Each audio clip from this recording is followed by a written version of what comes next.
ওমর ফারুক রাদিয়াল্লাহু আনহু যদি এই মদের বোতল দেখে তাহলে তো আমার 12টা বেজে যাবে। আসসালামু আলাইকুম। আরে ভাই আমি একটা মাহফিলে আছি, ঠিক আছে, অনেক রাত্র হয়ে গেছে, আমি একটা মাহফিলে আছি, এখন কথা বলতে পারবো না। আপনার যদি মাহফিলের ডেট নেওয়ার থাকে তাহলে আপনারা আমার অফিসে এসে কথা বলবেন, ঠিক আছে, অথবা রাত্র 12টার পরে ফোন দিবেন, অথবা আমার অফিসে এসে কথা বলবেন, ইনশাল্লাহ আমি প্রোগ্রাম নিয়ে কথা বলবো, ঠিক আছে। ওকে ওকে ওকে ইনশাল্লাহ। উফ, আমার মুসলমান নবীর উম্মত, যেই কথা বলতেছিলাম, যুবক 2টা মদের বোতল হাতে নিয়া রাস্তা দিয়ে হাঁটতেছে, অপর পাশ দিয়ে আমিরুল মুমিনিন হযরত ওমর আসতেছে। এবার চিন্তা করে দেখেন যুবকের কি অবস্থাটা হবে। যে রাস্তা দিয়া হযরত ওমর হাঁটে সেই রাস্তা দিয়া শয়তানও যাইতে ভয় পায়। আবার যুবক মনে মনে তার দিলের মধ্যে বড় ভয় আসতেছে, আর দিলের মধ্যে কম্পন সৃষ্টি হয়ে গেছে। আমিরুল মুমিনিন হযরত ওমর রাদিয়াল্লাহু আনহু দেখতেছে একটা যুবক, তার হাতে 2টা বোতল। ওমর রাদিয়াল্লাহু আনহু ডাক দিলেন, হে যুবক, তোমার হাতে এটা কি? এবার যুবক মনে মনে ভয় পাইতেছে, মুখ দিয়ে কিছুই বলে না। হযরত ওমর বুঝতে পারলেন মনে হয় তার হাতে 2টা মদের বোতল আছে। ওমর রাদিয়াল্লাহু আনহু রাগান্বিত হইয়া যুবকের কাছে গেলেন, আর যুবক মনে মনে ভরা ভয়। এখন যদি আমিরুল মুমিনিন যদি বুঝতে পারে আমার হাতে 2টা মদের বোতল, তাহলে আমার 12টা বেজে যাবে, নিশ্চিত আমাকে মেরে ফেলবে। আমি এখন কি করব? আল্লাহর বান্দা যুবক কোনো উপায় না পাইয়া সর্বশেষ আমার আল্লাহর শরণাপন্ন হয়ে গেল।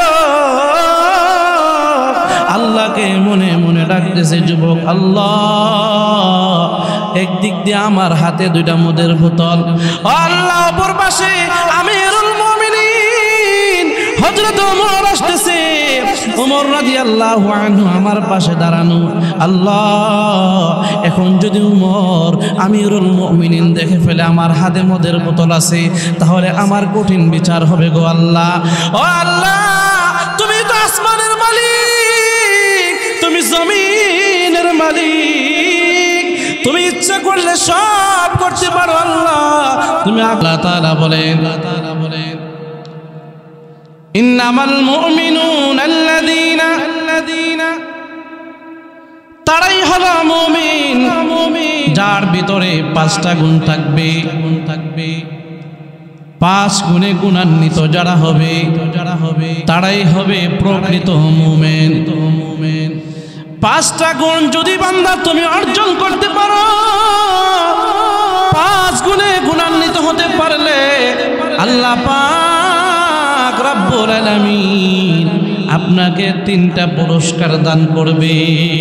সুবহানাল্লাহ।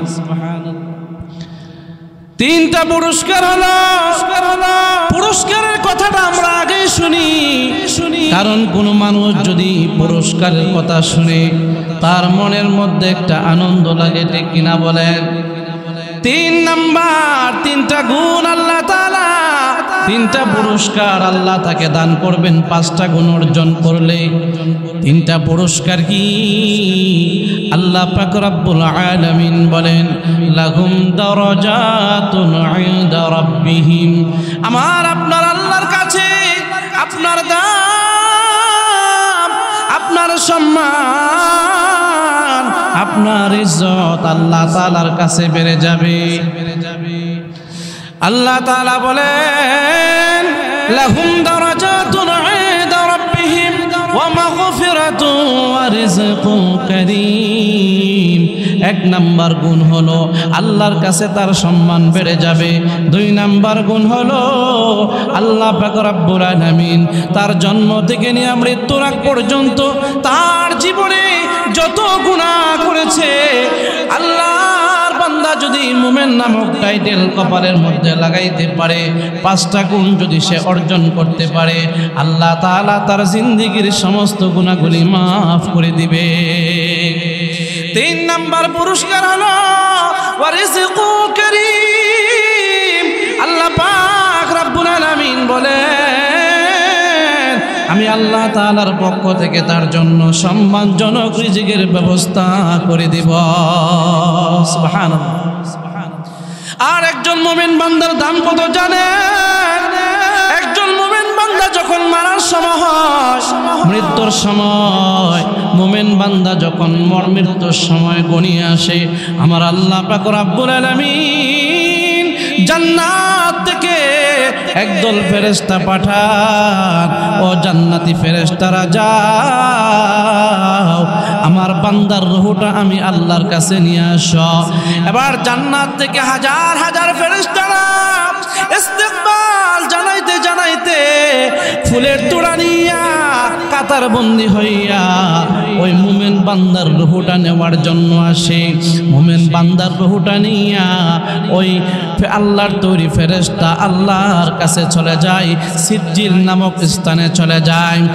আর মুমিন বান্দাকে যখন তার রূহটা নেওয়ার পর যখন সবাই মিলে তাকে গোসল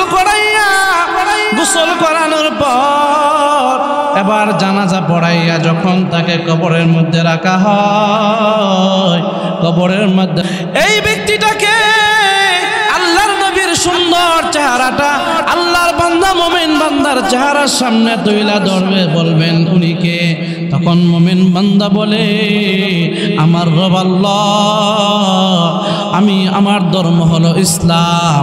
3 নম্বরে মুমিন বান্দা বললেন, আল্লাহর নবীর চেহারাটা যখন সামনে ধরে তখন আল্লাহর বান্দা মুমিন বান্দা বলে, ইনি হলেন আমাদের কলেজার টুকরা নবী মুহাম্মাদুর রাসূলুল্লাহ। এবার মুমিন বান্দার এই 3টা সুন্দর প্রশ্ন শোনার পর আল্লাহ পাক রব্বুল আলামিন তখন ফেরেশতাদেরকে বলেন, সাদাকা আবিদি, আমার বান্দা সত্য বলেছে, ফাফরিশু মিনাল জান্নাহ, জান্নাত থেকে একটা বিছানা নাও, জান্নাত থেকে একটা বিছানা নিয়া আমার বান্দার বিছানার মধ্যে তোমরা বিছায়া দাও। ও ফেরেশতারা রে, জান্নাত থেকে তোমরা একটা বিছানা নাও, বিছানা নিয়া আমার বান্দার কবরের মধ্যে তোমরা বিছায়া দাও। আল্লাহর তৈরি ফেরেশতারা আল্লাহর অর্ডার পাওয়ার পর জান্নাত থেকে বিছানায় না মুমিন বান্দার কবরের মধ্যে বিছায়া দিবেন, এবং জান্নাত থেকে ওয়ালবিসু মিনাল জান্নাহ, জান্নাত থেকে একটা পোশাক আনবেন, জান্নাত থেকে পোশাক আইনা আল্লাহর মুমিন বান্দার শরীরের মধ্যে পড়ায়া দিবেন। আল্লাহ পাক রব্বুল আলামিন আবার ডাক দিয়ে বলেন, ও ফেরেশতারা, ওয়াফতাহু বাবান মিনাল জান্নাহ, আমার বান্দার জন্য জান্নাতের সমস্ত দরওয়াজাগুলি খুলে দাও। এবার ফেরেশতারা আল্লাহর অর্ডার পাওয়ার পর মুমিন বান্দার জন্য ফেরেশতারা জান্নাতের সমস্ত দরওয়াজাগুলা খুলে দিবেন, আর জান্নাত থেকে সমস্ত নাজ নিয়ামতগুলি আল্লাহর বান্দা মুমিন বান্দা কবরে থাকার পরেও ভোগ করতে থাকবে। সুবহানাল্লাহ, সুবহানাল্লাহ। মুসলমান নবীর উম্মত, একজন মুমিন বান্দার অনেক দাম। আল্লাহর নবী হাদিসের মধ্যে বলেন, লা তাকুমুস সাআতা হাত্তা ইউকালু ফিল আরদি আল্লাহ আল্লাহ। আল্লাহর নবীজি বলেছেন, একজন মুমিন বান্দার দাম এত বেশি, একজন মুমিন বান্দা যখন আল্লাহর দরবারে সে কান্নাকাটি করে যখন দোয়া করে আর আল্লাহ আল্লাহ বলে জিকির করে, একজন আল্লাহওয়ালা, একজন আল্লাহ আল্লাহ বলনেওয়ালা একজন মুমিন বান্দা যতদিন পর্যন্ত দুনিয়াতে থাকবে, আমার আল্লাহ পাক রব্বুল আলামিন এই দুনিয়া ধ্বংস করবে না। ও দুনিয়ার মুসলমান, শুনে রাখো, শুনে রাখো, কার জন্য সিন্নি খাইলা মুল্লা চিল্লা না? আমার আল্লাহ পাক রব্বুল আলামিন তাম পৃথিবীটা টিকিয়ে রেখেছেন একমাত্র ঈমানওয়ালা মুসলমানদের জন্য। আজকে আমরা দেখতে পাই যে সারা পৃথিবীতে যত বেঈমান কাফের ইহুদি খ্রিস্টান নাসারা বুদ্ধ যত হিন্দু আছে সমস্ত বিধর্মীরা যাদেরকে আল্লাহ তাআলা এত শান শৌকত দিয়েছেন, এত সুখ শান্তি দুনিয়াতে দিয়েছেন, এত ভালো ভালো খাবার খাওয়ার তৌফিক দিয়েছেন, একমাত্র মুমিন বান্দার কারণে যেদিন দুনিয়াতে কোনো ইমানদার থাকবে না, যেদিন দুনিয়াতে কোনো মুমিন বান্দা থাকবে না, সেদিন আল্লাহ তাআলা এই দুনিয়াটাই ধ্বংস করে দিবেন। এই জন্য মুসলমান নবীর উম্মত যেই কথা বলতেছিলাম, তুমি মুমিন বান্দা হয়ে যাও। মুমিন বান্দা হইলে আল্লাহ তোমার প্রতি সন্তুষ্ট হয়ে যাবে। আর সেই মুমিন হওয়ার জন্য কয়টা গুণ লাগবে? 5টা গুণ।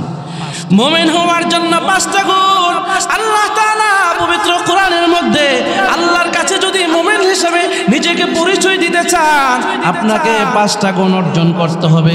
দুনিয়ার কোনো মানুষের কথাই হবে না, একমাত্র আল্লাহর কথায়, আল্লাহর কোরআনের আইন অনুযায়ী, আল্লাহর কোরআনের আয়াত অনুযায়ী 5টা গুণ অর্জন করতে হবে। 1 নাম্বার গুণ হলো ইদা যুকিরাল্লাহু ওয়াজিলাত কুলুবুহুম। 1 নাম্বার গুণ হলো যখন মুমিন বান্দার সামনে আল্লাহর নাম উচ্চারণ করা হয়, যখন মুমিন বান্দার সামনে আল্লাহর নাম নেওয়া হয়, তখন মুমিন বান্দার দিলের মধ্যে কম্পন সৃষ্টি হয়ে যায়, শরীরের মধ্যে কম্পন সৃষ্টি হয়ে যায়। মসজিদের মাইকে আল্লাহু আকবারের ধ্বনি যখন হয়, তুমি যদি মুমিন হয়ে থাকো তাহলে তুমি নিজেকে আর স্থির রাখতে পারবে না, তুমি নিজেকে কাজের মধ্যে রাখতে পারবে না, তুমি নিজেকে রাস্তায় রাখতে পারবে না, তুমি দোকানে বসে থাকতে পারবে না, ঘরে থাকতে পারবে না। তুমি মনে করবা ওই যে মসজিদের মাইকে আজান হয়ে গেছে, আল্লাহু আকবারের ধ্বনি আসছে, আর ঘরে থাকার সময় নাই, আর বাড়িতে থাকার সময় নাই, আর ব্যবসার সময় নাই, মসজিদের মাইকে আজান হয়েছে। যদিও মুয়াজ্জিনের জবান দিয়ে শব্দটা আসতেছে, কিন্তু এটা তো মুয়াজ্জিনের শব্দ না, এটা স্বয়ং আমার আল্লাহ আমাকে ডাকতেছেন। এই কথা, এই ডাক শোনার পর আপনি যদি দৌড়াইয়া মসজিদে আসতে পারেন তাহলে বুঝে নেবেন আপনি মুমিন। মুমিন বান্দার শরীরের মধ্যে কম্পন সৃষ্টি হয়ে যাবে আল্লাহর নাম শোনার পরে। আল্লাহ নামের ধ্বনি শোনার সঙ্গে সঙ্গে যারা নিজেকে আর স্থির রাখতে পারে না, দিলের মধ্যে একটা ভয় সৃষ্টি হয়, একটা জালজালা পয়দা হয়ে যায়, বোঝা যাবে তারাই প্রকৃত মুমিন। সুবহানাল্লাহ। হযরত ওমর ফারুক রাদিয়াল্লাহু আনহু শাসন আমলে তিনি যখন রাষ্ট্রপ্রধান ছিলেন, তিনি আইন জারি করে দিলেন মদ খাওয়া হারাম, মদ পান করা যাবে না। এই আইন জারি করার পর একটা যুবক মদের নেশায় পড়ে বাজার থেকে 2 বোতল মদ কিনে আনছে। বাজার থেকে 2 বোতল মদ কিনে আনার পর সে রাস্তা দিয়ে হাঁটতেছে, আর মদের বোতলটা তার হাতের চিপায় রাখছে।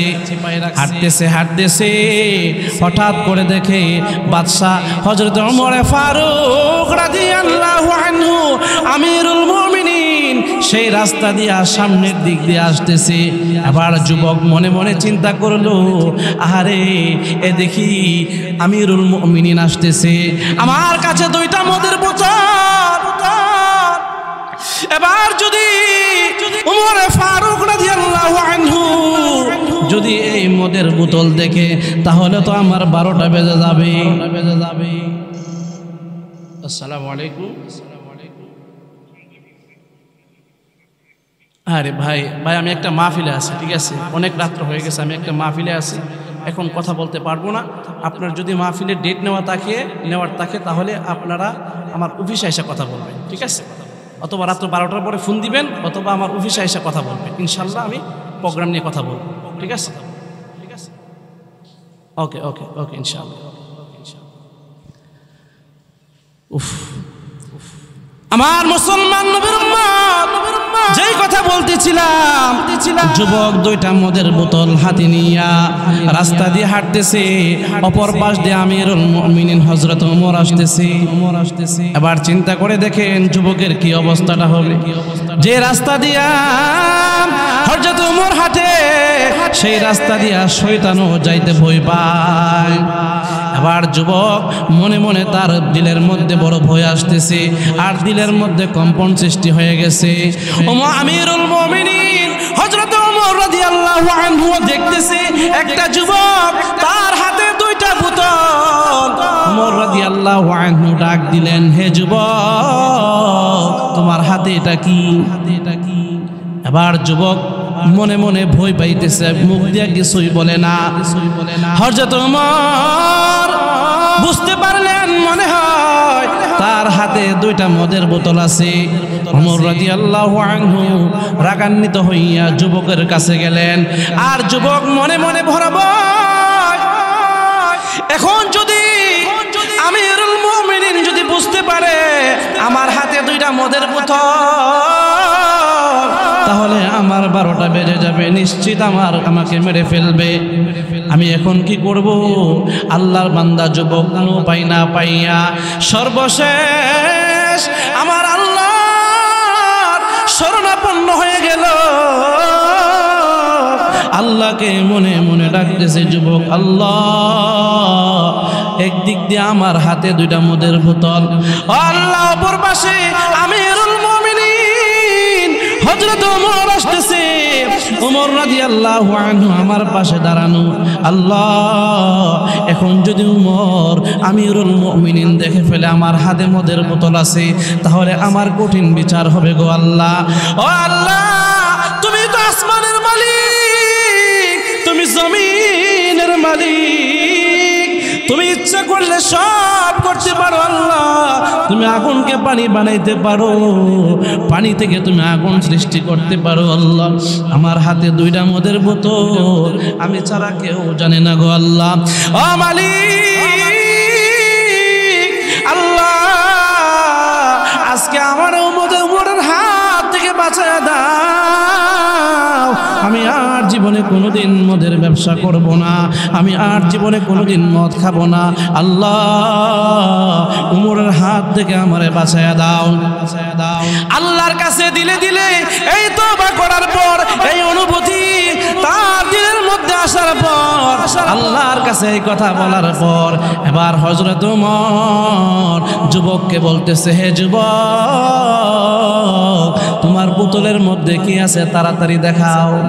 এবার যুবক হযরত ওমর রাদিয়াল্লাহু আনহুর সামনে এই বোতলের মধ্যে যা আছে, মদের বোতলটা উপর করে সবগুলা মদ মাটির মধ্যে ফেললো।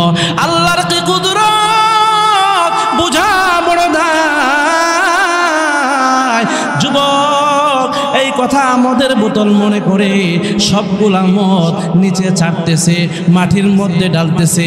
আল্লাহর কুদরত বোঝা বড় দায়।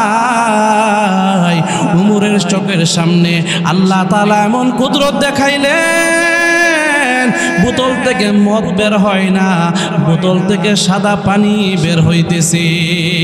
সুবহানাল্লাহ। এই যুবক দিলে দিলে এমন সুন্দর তওবা করেছে, এমন ভয় তার দিলের মধ্যে ঢুকছে।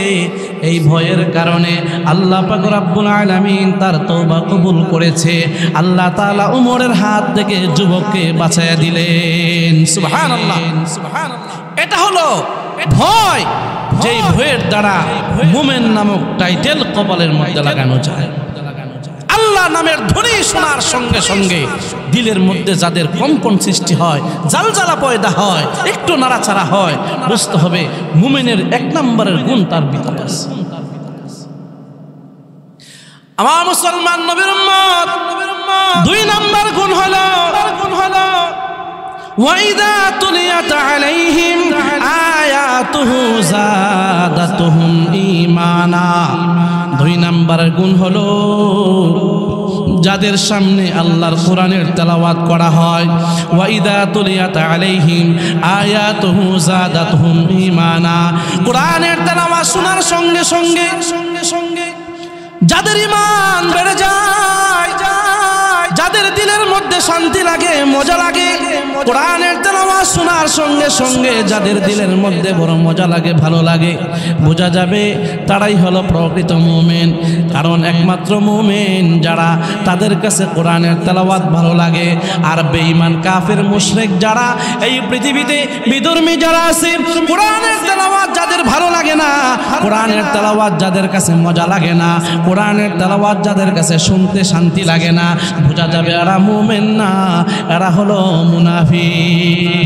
কোরআনের তেলাওয়াত আমরা জীবনে কতবার নামাজের মধ্যে কোরআনের তেলাওয়াত শুনতেছি, সূরাতুল ফাতিহা নামাজের মধ্যে আমরা শুনি, অথচ জীবনে একবারেও এই অনুভূতি দিলের মধ্যে আসে নাই যে সূরা ফাতিহা মজা লাগে না, মজা লাগে না, এই অনুভূতি একবারও আসে নাই। তাইলে বোঝা গেল মুমিন নামক যে 2 নম্বরের গুণ এটা আপনার আমার ভিতরে আছে। কোরআনের তেলাওয়াত শুনলে মজা লাগতে হবে, কোরআনের আওয়াজ শুনলে মজা লাগতে হবে, ওয়াজ মাহফিলের কথা শুনলে, ওয়াজ মাহফিল কোরআন হাদিসের কথা শুনলে যদি আপনার দিলের মধ্যে কোনো পরিবর্তন আসে, তাহলে বোঝা যাবে আপনি প্রকৃত মুমিন। সুবহানাল্লাহ। কারণ কোরআন একটা অনেক দামি একটা কিতাব, পৃথিবীর শ্রেষ্ঠ কিতাব হলো আল কোরআন। যেই গড়ে কোরআন আছে, যেই গড়ের মধ্যে কোরআনের তেলাওয়াত আছে, সেই গড়ের মধ্যে আল্লাহর রহমত আছে। সুবহানাল্লাহ। মুসলমান নবীর উম্মত 2 নম্বর গুণ হলো ওয়াইদা তুলিয়াত আলাইহিম আয়াতুহু যাদাতুহুম ঈমানা। 2 নম্বর গুণ হলো কোরআনের তেলাওয়াত শোনার সঙ্গে সঙ্গে দিলের মধ্যে যাদের মজা লাগে, যাদের ভালো লাগে, বোঝা যাবে তারাই হলো প্রকৃত মুমিন। এবার আসুন সামনের দিকে যাই, সময় অনেক কম, অল্প সময়ের মধ্যে আমি আলোচনা গুছিয়ে নিচ্ছি।